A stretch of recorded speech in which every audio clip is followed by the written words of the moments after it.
I started Thrive in September of 2019, so we started 6 months before COVID.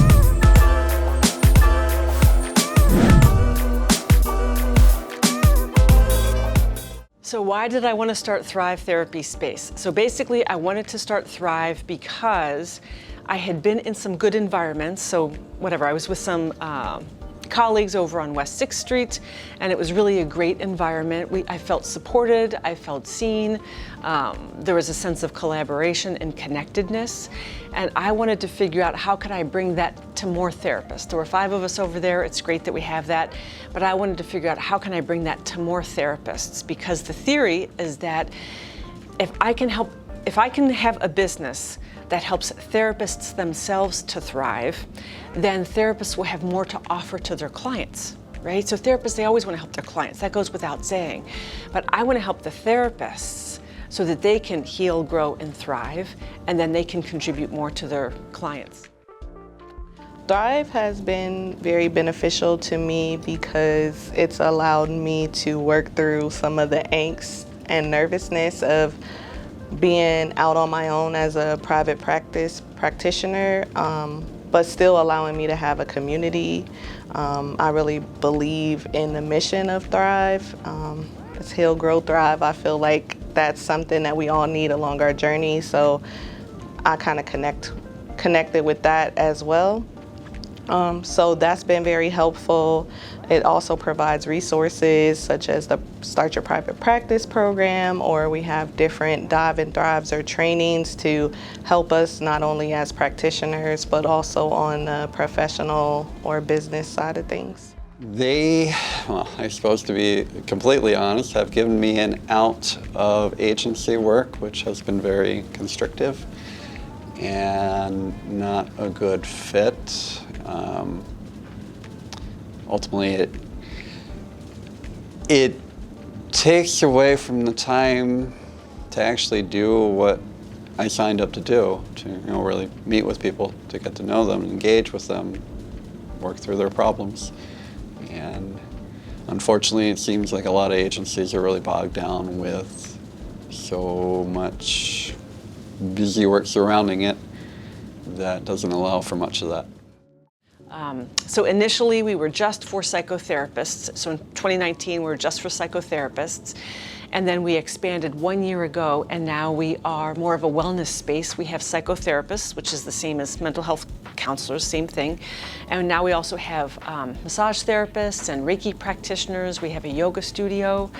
So once we kind of proved the concept that providing a place for the therapists, help the therapists themselves to thrive. Once we kind of proved that concept, I wanted to expand so that we could help other healing professionals to thrive, and so that here at Thrive Therapy Space, we could offer more modalities of treatment. So psychotherapy, massage therapy, and then if somebody's an acupuncturist and they want to come, then we'd welcome other healing modalities. So the business goal of Thrive really is to provide a place of community, collaboration, and connectedness to help our members to thrive. So that's the biggest goal. And I do feel like we're successful with that. The people who are members here, they do feel connected and they do feel supported. So I think that part of the goal makes me happy, because I think we're being successful in that. As far as what happens in the future, I would like to increase membership. I think we can help more people. We have some dedicated offices, and those are booked, but we have some flex offices, and we really could have a whole bunch more people in here working 5 hours, seeing clients 5 hours a week or 10 hours a week. So we really could help more people launch their private practice. So that's part of my goal, is to increase membership so we can be helping more people.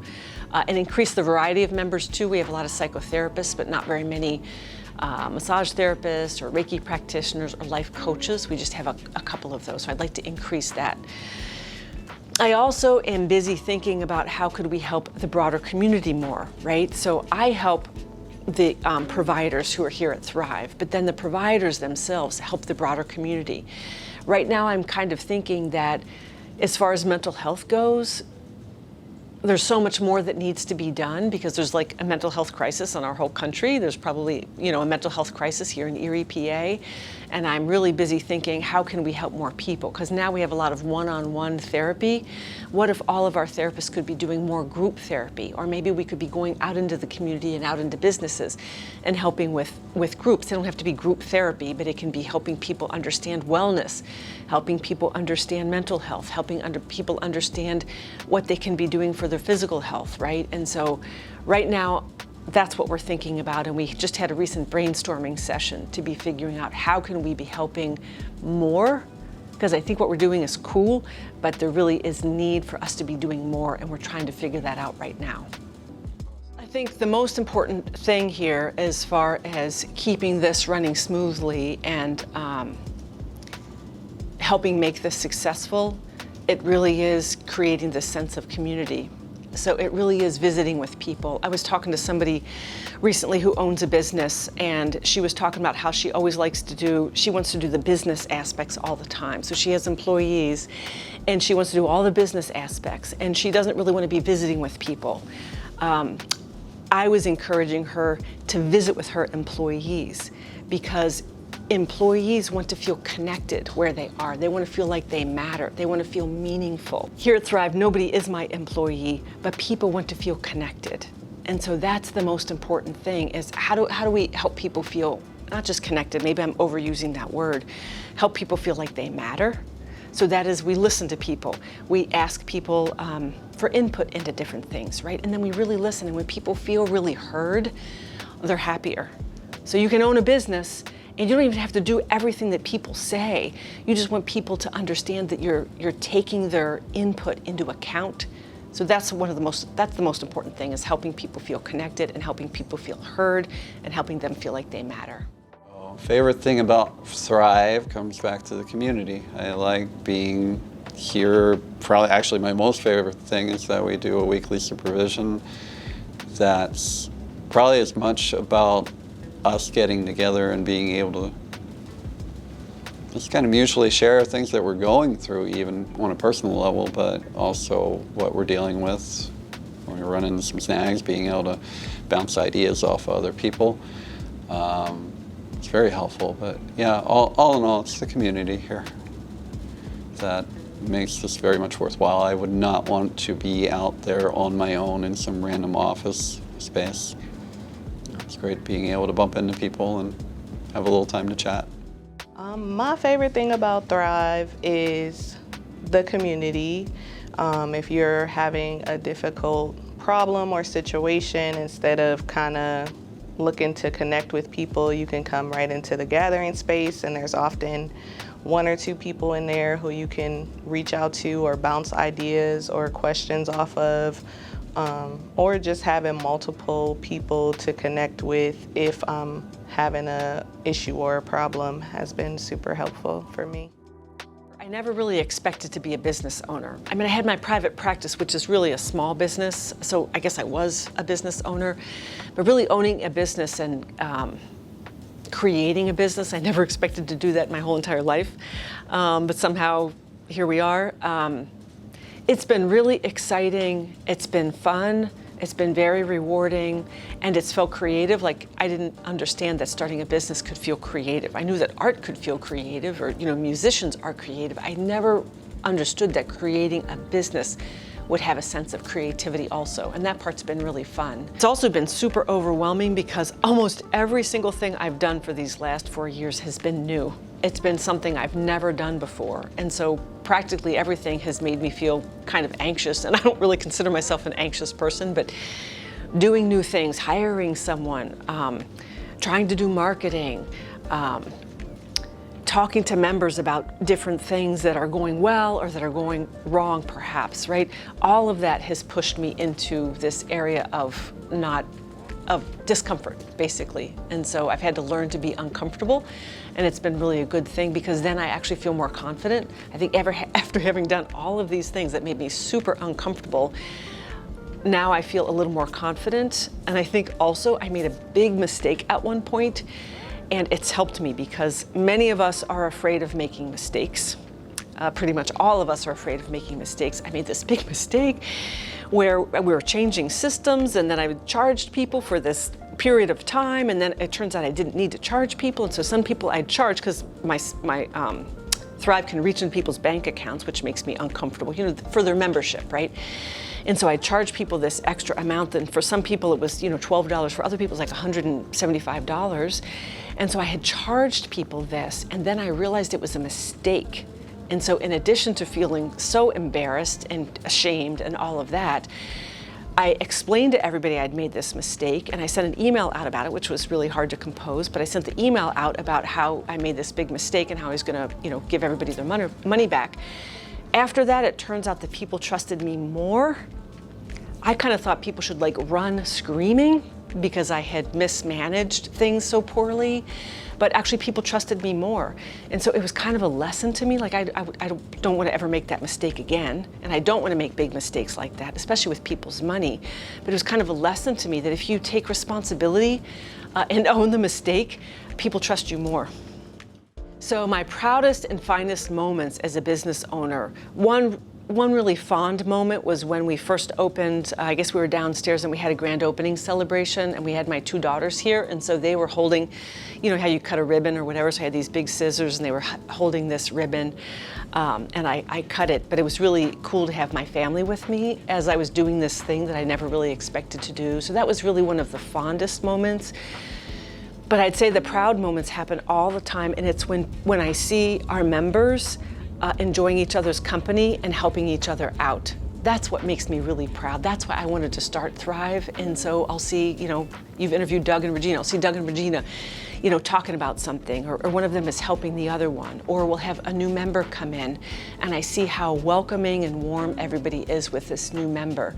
And so that's when I'm just so happy to have started Thrive and to know that people are helping each other out and developing relationships.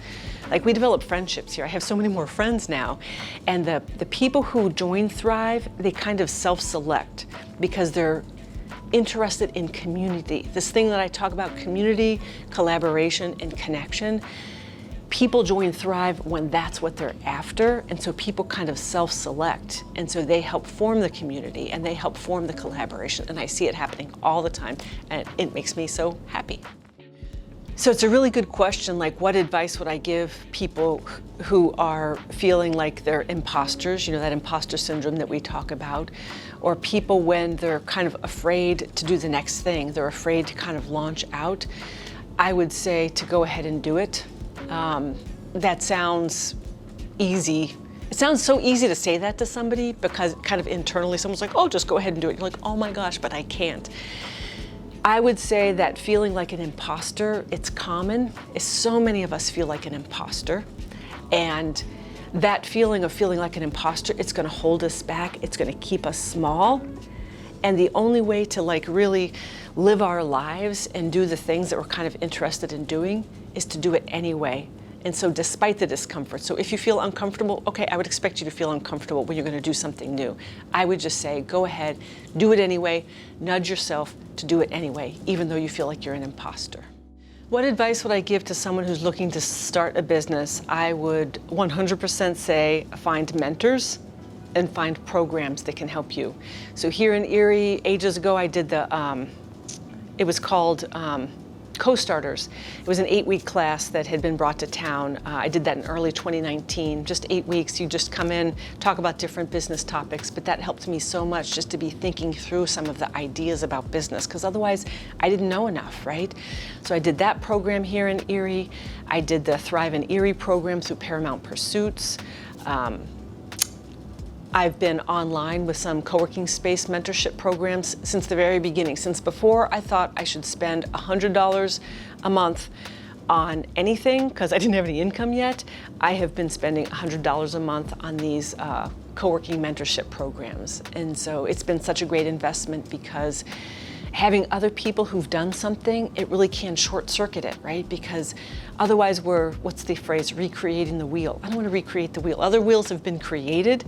I don't mind being creative, but if people can help me understand this concept that I'm working on, or how to do this thing, or give me good concrete ideas, then they can help me launch forward. Because me figuring everything out, it's really a very slow process.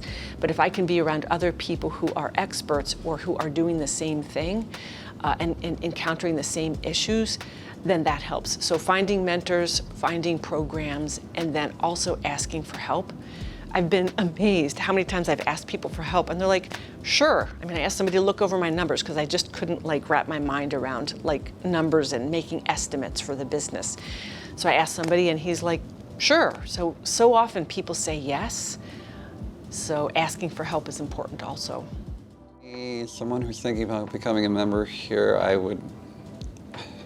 would share those things. Or what, maybe I would probably just start with, you know, where are you at right now? How satisfied are you with what you're doing? Is what you're doing right now meeting the ideals, say, that you signed up for when you went to school? And, you know, now that you're out there doing it, is it matching? You know, is it, and that, you know, it's not that scary. I think a lot of people get intimidated by, you know, like the idea, I suppose, of being your own boss or something, and, you know, having to do quarterly taxes and bill insurance and all of that. There's a lot of small steps, but it's just that. It's just a lot of small steps. It's not like anything is particularly difficult. So I think being able to also know that there's support here. You run into a problem with something, you got people here that are doing it and are more than willing to help you out. And that's, I think, more than anything what this is about. It's being able to support one another. I would tell them to definitely look into it if you've ever wanted to pursue private practice. Reaching out to Penny and talking with her to just kind of bounce your ideas or talk about what it would be like. I like also that it is like a tiered level membership. So if you're not ready to jump fully into, you know, private practice, you can start as a light member, or, you know, whatever is comfortable for you and your schedule, and start where you're comfortable and build that way. Also, if you really have no idea where to begin, looking into the Launch Your Private Practice program is super beneficial. I'd like people to know that Thrive Therapy Space, we have kind of two different goals. So one is to gather in wellness providers, healing providers. And if there's healing providers out there who are interested in finding a home, you know, we welcome in people who we'd love to have a dietitian or a couple of dietitians. We'd like more massage therapists. So if people are out there looking for a home for their business and even help getting started in their business, we'd like to welcome them in. But we're also about our providers' clients, right? And so if you're looking for a provider of some sort, if you're looking for a massage or you're looking for a psychotherapist, then hopefully we could be a home for you also.